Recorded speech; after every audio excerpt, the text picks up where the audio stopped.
हम मन के अनुसार जीने वाले लोग नहीं हैं, हम वचन के अनुसार जीने वाले लोग हैं, पवित्र आत्मा के अनुसार जीने वाले लोग हैं। ये है मसीहियत।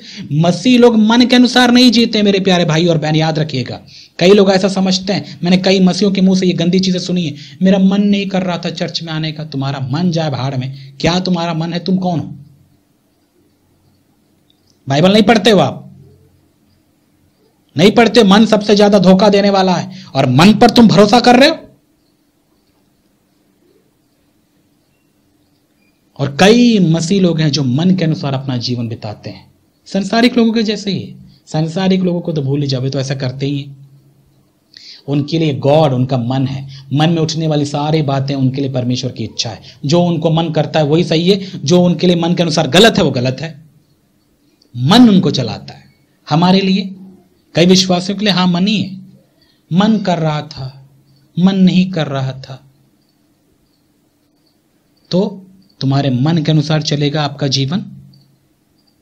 तुम्हारा यदि मन नहीं कर रहा था तो आप प्रभु के वचन को देखते, सुनते और वहां जैसा लिखा है अपने मन को उसके अधीन करते और बोलते, हे मेरे मन क्या कर? प्रभु की आराधना कर। देख रहा है, पुराने नियम के लोग भी स्मार्ट थे यार, लेकिन हम जो कहते हैं नए नियम के लोग हैं, हम इतने बेवकूफ हो जाते हैं। पुराने नियम के भजनकार को ही पता था कि जो मेरा मन है ना, ये मुझे चलाने की कोशिश करता है, इसीलिए उसने मन को आज्ञा दिया और कहा, हे मेरे मन प्रभु की आराधना कर, क्योंकि वो भला है। लेकिन हम क्या बोलते हैं? हे मेरे मन तू जो कहेगा वही होगा, तू ही सब कुछ है, तेरी आराधना होगी। और मन पता है क्या करेगा? मन आपको हमेशा गटर की ओर लेके जाएगा, क्योंकि मन दूषित है पाप के इस स्वभाव से। और मन आपको वो चीजें दिखवाएगा, वो चीजें सुनवाएगा जो आपको पता है कि ये सब गंद है, घटिया है। इसलिए मन के अनुसार चलने वाले मसीहियों, मैं आपसे कहना चाहता हूं, मन के अनुसार जीने वाला मसीहत नहीं है हमारा। बाइबल हमें मन के अनुसार जीने के बारे में नहीं बताता। हम प्रभु के वचन के अनुसार जीने वाले लोग हैं। भले आपका मन प्रभु के वचन से एग्री हो या ना एग्री हो, सहमत हो या असहमत हो, इससे कोई फर्क नहीं पड़ता। हमको वचन के अनुसार जीना है। मेरे मन कुछ भी कहे, मुझे क्या करना है इससे? अपने मन को प्रभु के वचन के अधीन में रखिए, यदि आप मसीह हैं तो। और यही बात हमको सिखाता है, हम मन के अधीन नहीं है, मन हमारे अधीन होना चाहिए, क्योंकि हमने इस मन को प्रभु के अधीन कर दिया। ये मसीहत है। इसी मसीहत पर विश्वास करते हैं ना आप, कि और कोई मसीहत है आपकी? शरीर के अनुसार चलने वाले कैसे मसीह हो सकते हैं? वे लोग मसीह नहीं है, वे लोग ढोंगी पाखंडी। इसीलिए मेरे प्यारे भाई और बहन, ऐसों के बीच में जब हम रह रहे हैं, ऐसों के बीच में जब हम उठ रहे हैं, बैठ रहे हैं, याद रखिएगा ऐसे लोग कलीसिया में भरे पड़े हैं आज के समय में, जो ऐसे जीने वाले हैं। यही है झूठे शिक्षक और प्रचारक, यही है झूठे मसीह लोग। इनके बीच में जब आप रह रहे हैं, आपको बहुत ज्यादा सतर्क रहना है, जागरूक रहना है, प्रभु से प्रेम रखना है। ऐसे एग्जाम्पल से, ऐसे उदाहरणों को देखकर ठान लीजिए, ऐसे को फॉलो नहीं करना चाहता। नोटिस करिए ऐसे लोग यदि आपको कलीसिया में मिलते भी हैं तो। ये मन के अनुसार चलने वाले लोग हैं, जबकि प्रभु ने हमको प्रभु की आत्मा के अनुसार चलना सिखाया है। इसलिए आइए एक निर्णय लीजिए, प्रभु मुझे अपने मन के अनुसार नहीं चलना, मुझे आपकी आत्मा के अनुसार चलना है। और पता प्रभु का आत्मा क्या बताएगा? प्रभु के वचन को दिखाएगा, उसके अनुसार तुम चलो। आंखों की अभिलाषा, कानों की अभिलाषा, सुख विलास की चाह, शरीर का सुख, इसके अनुसार हमको नहीं जीना। आपको तकलीफों का सामना करना ही पड़ेगा यदि आप मसीही हैं, यदि आप प्रभु में हैं, शिष्य बनना चाहते हैं। याद रखिएगा, नियम याद रखो, शर्तें। यदि तुम प्रभु यीशु मसीह के शिष्य बनना चाहते हो, अपना इनकार करो, अपनी इच्छा को उठाओ, बांधो, फेंक दो उसको, उसका कोई मतलब नहीं है।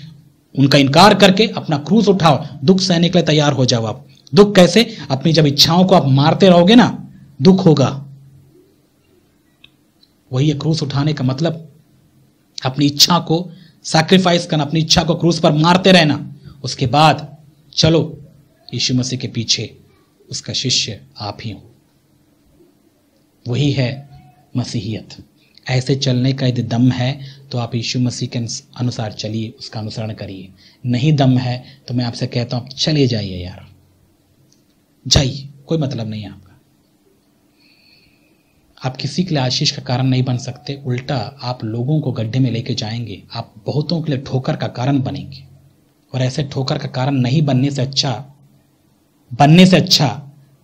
क्या है, आप छोड़ के चले जाइए। आप भी जो सुन रहे हैं, यदि आप भी ऐसे छोड़ के चले जाइए, मुझे कोई फर्क नहीं पड़ता, क्योंकि मैं अपने लिए करी ना कुछ, क्योंकि प्रभु की ये बातें हैं। प्रभु को ये पसंद है या नहीं आपको पता है। इसीलिए अब आप जानिए प्रभु को क्या पसंद है, क्या पसंद नहीं है।